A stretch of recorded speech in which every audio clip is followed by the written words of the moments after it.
Chiamaka had begged for years to learn a trade.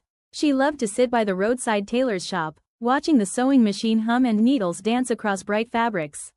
While other girls dreamed of school uniforms, Chiamaka dreamed of making dresses.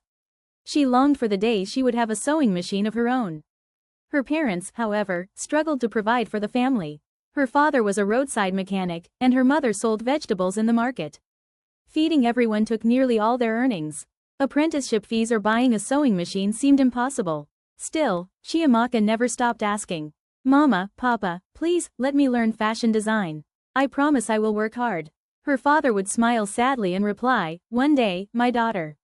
One day. In the evenings, she would sit outside and use her fingers to stitch imaginary lines in the sand.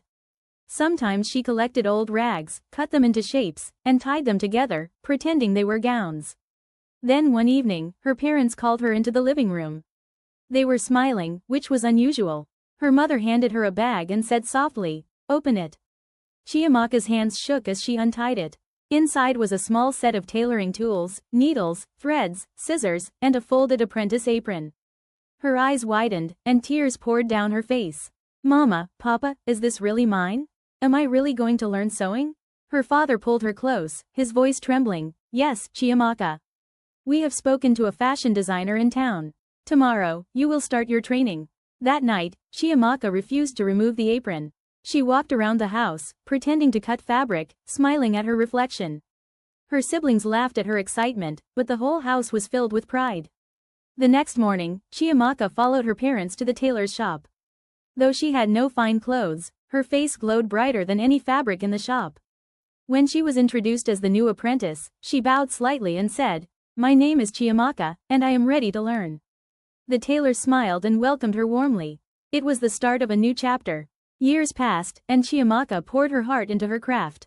She became known for her neat stitches, creative designs, and patience with customers.